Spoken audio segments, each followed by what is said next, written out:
The 5 rules of traveling through time, according to Back to the Future trilogy. Rule number 1. Don't be a Biff. Don't use the past for personal gain. Don't be all selfish and try and take today's lottery ticket back to yesterday.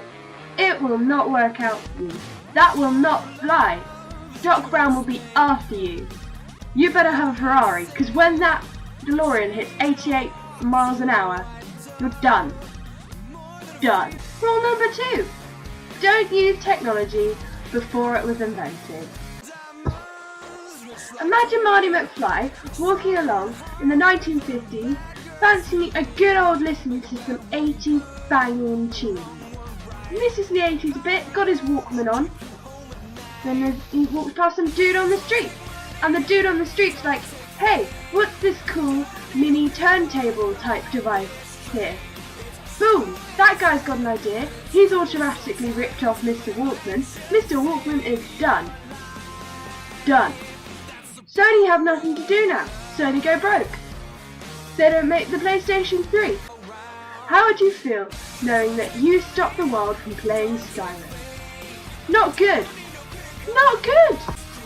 Rule number 3. Avoid your past and future self. Now, you don't want to be in 2050 doing your food shopping, going for the same type of soup you've been buying for 40 years, go to reach it and bump hands with yourself from the 80s. That could give you a heart attack. You could die. Imagine killing yourself in the future as yourself from the past. Technically, you're committing suicide. Rule number 4. Obey the laws of the time.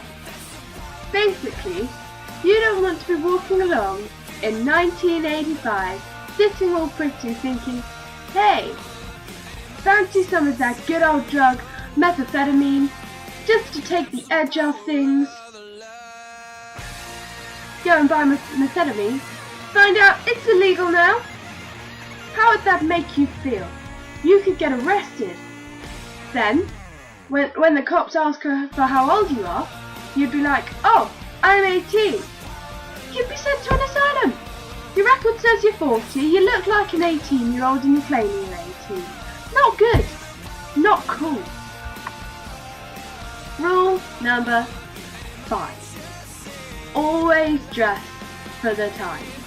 You don't want to be in 1855 hanging around like a cowboy. You don't want to be there in sneakers and a windbreaker like you're back in 1985. It's not going to work for you. Imagine being in the 50s. In 1955, dressed in a windbreaker and sneakers. People are going to think you're crazy. And then imagine being in 2015 with windbreakers and sneakers on. Wear yourself tying Nikes. Again, you're going to look crazy. You're not going to look vintage. You're going to look crazy.